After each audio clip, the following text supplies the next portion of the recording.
Welcome back to Disgaea 4 Hardcore Mode. At the end of the last episode, we created a skeletal dragon to replace all of the orcs that we lost. After all of the deaths in the last episode, I think we're going to try much harder to prevent any more deaths. Let's jump straight into it. I did level most of our team and promote some of them to the next rank. You may also notice that our levels do go up between each stage. I did a very small amount of grinding between stages just to make sure we were high enough level. First map is actually quite difficult, and it's annoying because it's quite random. All of the geo blocks move each turn, so we can't just leave our units on the recovery panels, for example. So instead, I moved all of our units into the corner of the map and just waited for the enemies to come to us. After all, we can't really afford to lose based on something that's out of our control. I did basically the same thing for the next stage as well. All of our units were in the corner and we just wiped out the enemies slowly as they came towards us. After we dealt with a few enemies, I was able to throw our warrior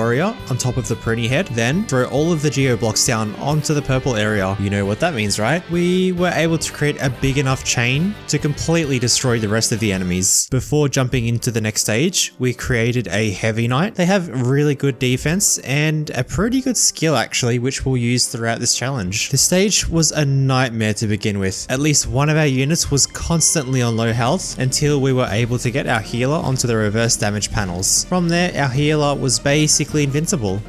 I spent some time messing around with the boxes that the thieves can create. I'm not really sure what I was hoping to achieve, but either way, it was a complete waste of time. Luckily, and for whatever reason, the enemies didn't seem to move from their position, so we were able to take them out one at a time and heal in between. Moving on, we created a shaman for their unique ability, which reduces enemy stats by 5%. We won't really use them in battle, just have them out near the base panel. So this stage is supposed to be difficult because not only do the enemies have buffs, and they level up each turn, but they are blocked by the no entry panel, so you can't even get to them. Luckily, our thief was able to reach the no entry geo block all the way from the other side. This stage is a royal pain in the butt. You may think you can just throw the prinnies, but you can't. Once the prinnies fuse, you can no longer pick them up. We were able to take some out by throwing the unfused prinnies onto them, but for the most part, we had to beat them the old-fashioned way. Now for Artina. Artina unfortunately can attack twice, and also monsters do reduce damage to her. I think my favorite part of the stage was this moment here. I knew Artina was going to walk over and wipe someone out, but instead we used the red phone item. This summons an NPC to help fight. It was a very weak NPC, but it did at least distract Artina for one turn. I tried to use two more, but they didn't seem to work. Maybe you can only use one per battle? Someone let me know if this is the case, as I've never used them before. With that said, we were able to take out Artina pretty quickly once we had all of our units focused on her. Chapter complete. I had been leveling up between stages at this point, so I think we're ready to jump straight into the next chapter. First stage wasn't anything crazy. I didn't even bother using the geo block. We just used a bunch of ranged attacks, and for the most part, wiped out most of the enemies before they even got close. I feel like I'm starting to get the hang of playing the game without any deaths. You just have to think a little differently. Usually, you would just chain the geo blocks to clear the way. It's a no entry effect, so you can't continue unless you remove the effect, of course. But in this case, we're going to leave the blocks where they are and wipe out most of the enemies from the spawn. Our thief again coming in clutch for this stage as we could reach most of the enemies. The next two stages were absolutely pathetic and we barely lost any health. Or maybe I'm just that good. I really enjoyed playing through this stage. It was incredibly stressful, yes, but it literally had me on the edge of my seat the entire time. The axles keep spawning out of each panel every turn and I was running low on SP and health, but they stopped spawning just in time. I don't think I could have even survived for one more turn. Now, I think everyone that has played Disgaea 4 knows exactly how this stage goes. You throw the jump boost next to the cliff so you can reach the next area and rinse and repeat, destroying the clone geo blocks as you go. Pretty straightforward.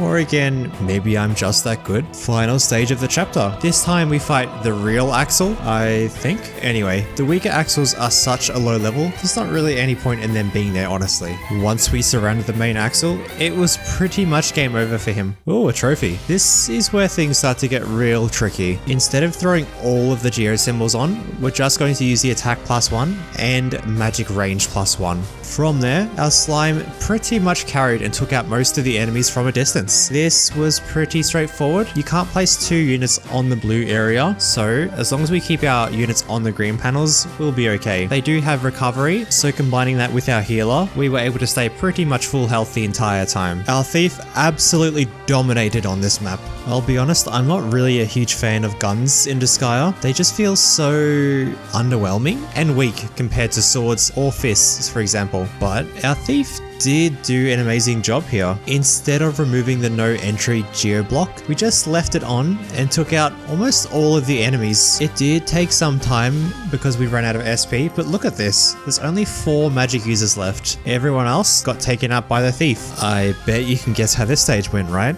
To say that I was unprepared for this stage would be a gross understatement. 2 major issues. First, the ally damage 20% geo blocks. Second, I'm pretty sure all of the enemies can hit us no matter where we stand on this stage. We also don't have enough units to throw over, so we can throw the geo blocks back to get rid of the effects. I was really tempted to cheat at this point, but I want to keep this challenge genuine and honest, so we'll try our best to play this out. First, I looked at each of the enemy's skills to determine the range of their attacks, and I found out that if I started by destroying this geo block here, I'd be able to slot our thief right into this gap and attack the shamans. They only had status moves such as poison, stun, etc, and we had a few fairy dusts, so this was our best option, I believe. After taking out 2 of the shaman, I wanted to see if we had any hope at all of taking out the archers, so we moved up 1 space, took out 1 more geo block, and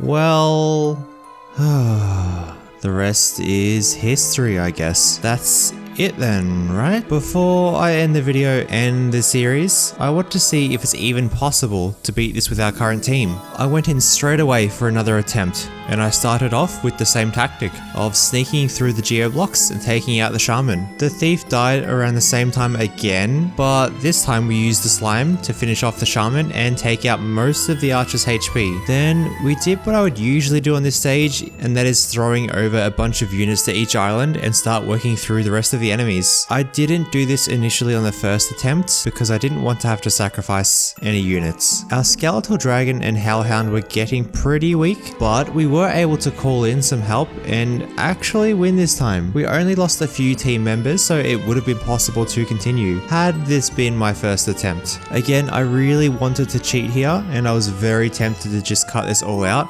but I wanted to keep this honest for you guys and for myself. Well, how did I do?